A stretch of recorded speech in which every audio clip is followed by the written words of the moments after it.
Hey les gars, ça va vous? Salut papa, voici Dave, mon petit ami. Ravi de vous rencontrer, monsieur Kingsley. Kingsley lance simplement un regard froid à Dave. Ce regard met immédiatement Dave mal à l'aise. Il retire lentement la main qu'il avait tendue. De son côté, Fiona remarque aussi que quelque chose ne va pas. Elle prend rapidement la parole pour calmer la situation et invite les deux hommes à entrer. Voilà 10 briques. Tu en auras plus après. Je vous comprends pas, monsieur. Qu'est-ce que tu ne comprends pas, hein? Tu en auras plus quand tu auras quitté ma fille. Dave regarde Kingsley avec incrédulité, mais il est loin de se douter que les vrais problèmes ne font que commencer.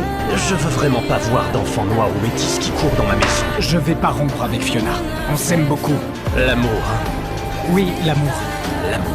Kingsley ne s'attendait pas non plus à ce que Dave refuse de quitter Fiona malgré tout. Il décide alors d'utiliser des moyens plus particuliers. Ce jour-là, après un grand déjeuner en famille, Kingsley fait exprès de garder Dave seul avec lui. Et tu dois comprendre que nous ne pouvons pas être séparés. Et comment va ton père? J'ai fait quelques recherches et quelle est sa peine de prison, hein? Dave explose complètement de colère. Il n'aurait jamais imaginé que cet homme utiliserait son propre père comme une menace pour le forcer à quitter Fiona. Dave se retourne pour partir, mais Kingsley lui bloque immédiatement le passage. Il pourrait y avoir de nouvelles preuves contre ton père? Des témoins. Écoute, on fait à ma façon. Tu romps avec ma fille et ton père sera libre. Le soir même, Dave est chez lui avec Fiona. Des coups rapides à la porte interrompent leur moment. Quand Dave ouvre la porte, il découvre avec stupeur que son père vient de sortir de prison. J'ai été libéré.